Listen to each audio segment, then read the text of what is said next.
We're going to start with the New York Giants, whose general manager, Joe Schoen, backed his quarterback, Daniel Jones, on Hard Knocks. Schoen does not believe last year that Jones was set up to succeed. Listen to this. He didn't have much of a chance this year. That's legit. Like your off-season, the four guys, your core guys that were going to play together played less than 60 snaps together. We got Miami, we got 3 practice squad guys playing for us. Like nobody could, like you could have Pat Mahomes and he can't win behind that. Courtney, what do you think of that? I like the candid nature of all of that. I think that Tim McDonald and Brandon Brown, who you also saw in that video, in a later clip when Joe Schoen keeps saying that Daniel Jones is their guy, if you can pause a few of those, you can see maybe they're a little taken aback by that. I like the access that we're getting to the Giants. This is obviously unprecedented. We have not seen an in-season Hard Knocks like this before, but you put a $40 million quarterback in this situation where he had no Pro Bowl talent on his offensive line and no Pro Bowl wide receivers. I don't know many other $40 million quarterbacks who have been in that situation. This is the end of the road for Daniel Jones if their investment, which they again did not have to make. If we can kind of go back and look at some of the buyer's remorse they might have, maybe they would have used that franchise tag on Daniel Jones after not picking up the 5th-year option, after they won one playoff game and decided to give him the extension in March of 2023. I think the order in which things happened here is the reason that they now find themselves in a situation where they're gambling that Danny Dimes is going to be the guy for them. Yeah, I think we're burying the lead here. Daniel Jones has missed 21 games over 5 years. So to me, you have to recognize what you have, his strengths and weaknesses. And on a $255 million cap, Bill mentioned this in the pre-show meeting, which is if Saquon Barkley made $10 million last year, wound up signing for 12, that's 0.07% of $255 million. You're telling me you can't find 0.07% of allocation somewhere to keep Saquon Barkley, which I agree, the object of the exercise is this guy right here, number 8, Daniel Jones, but knowing that he's not durable, knowing this is a consequential year, why not keep your best offensive player to help him? Yeah, I think Shane didn't want to pay Saquon 12. I'm not sure he was thrilled about paying him 10 last year. Bill, what do you make of that? Like, do you think Patrick Mahomes could not have succeeded behind last year's Giants offensive line? You think it's that simple?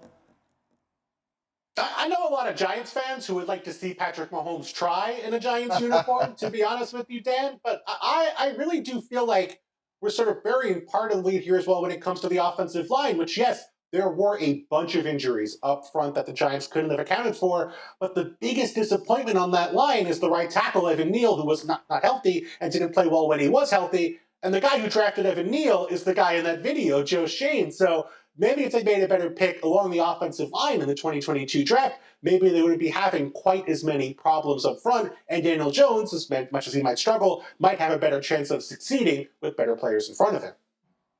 What a gut punch, too, for Saquon Barkley within moments of free agency opening. He didn't go to a team that's across the country that they end up seeing once every 4 years. He went to their division rival in Philadelphia, and they're going to have to run into him twice a year now. Watching Hard Knocks and hearing how they were trying, at least like having the conversation of potentially shortchanging the face of the franchise, that $7 million figure, when you saw how lucrative the market was, maybe even unexpectedly for running backs this year, that was just never going to fly. And I'd be curious, Mike, to hear what those conversations would have been like inside of a front office when he ends up going to the division rival and not somewhere that is effectively Siberia for the New York Giants. Yeah, I've been there, and what I would say is you're right. In the Northeast, you hope they sign with Arizona or Seattle, because right now everything's going to be about winning games. And how did Saquon do with the Eagles? Yeah, he did not sign with Arizona, that is for sure, and the Giants will get to see him plenty in green. Hey, best player, he just happened to be a running back. But no one really scared you from the Giants' offense. So that's the concern I have.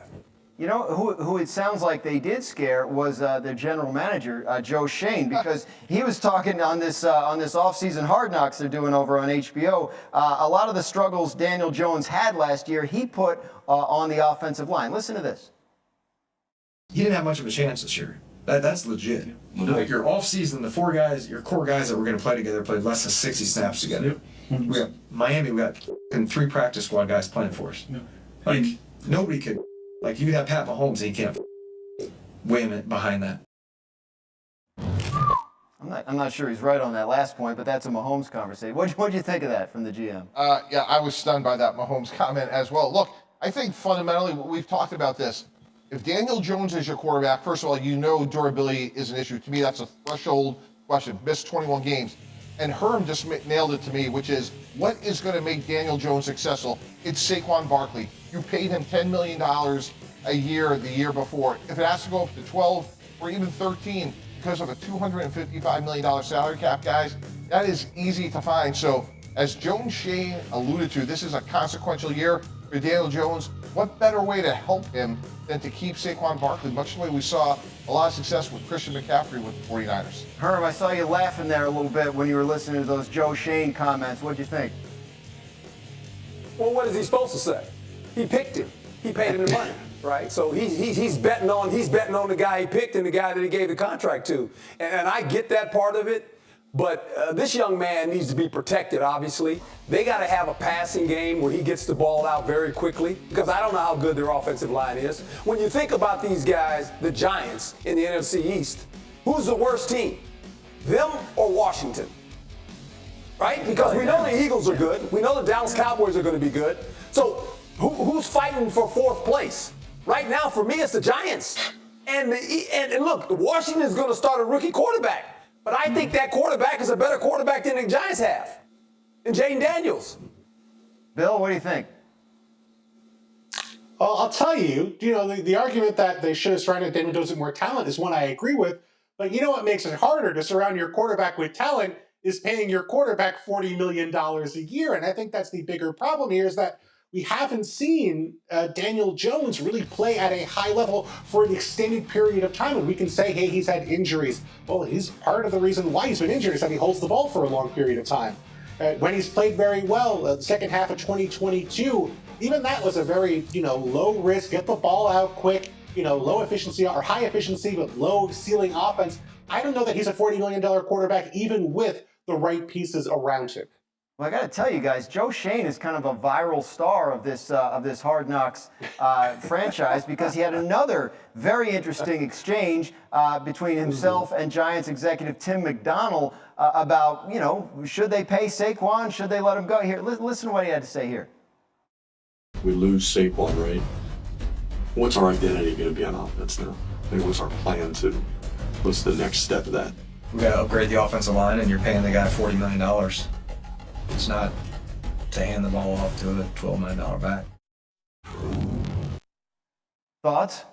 That's stunning to me. I mean, again, as Herm said, you got your quarterback, you paid him. You're the one that paid him $40 million. So what puts him in the best position to be successful? You happen to have a running back who's a great football player. He just happens to be playing running back. His pass protection's got better. He's good out of the backfield. So you do everything you can to keep him. Herm knows a lot more about defensive football than I ever will. But when they break the huddle and people see Devin Singletary instead of Saquon Barkley, that doesn't make Daniel Jones better. Herm? You have one of the best football players in your conference in Saquon Barkley. Not only do you allow him to leave, he actually catches a cab and goes to Philadelphia. He's in your division. Yeah. You can't allow that to happen. Whether you like him or not, you don't want to play against this guy. You just gave Philadelphia another guy. And are you kidding me? Yeah. Stop it. I guess the one thing you'd say in his defense is they really didn't do a lot of winning with Saquon Barkley, so maybe it's time to try something. I don't know. Anyway, been a lot of fun watching what's going on behind the scenes there in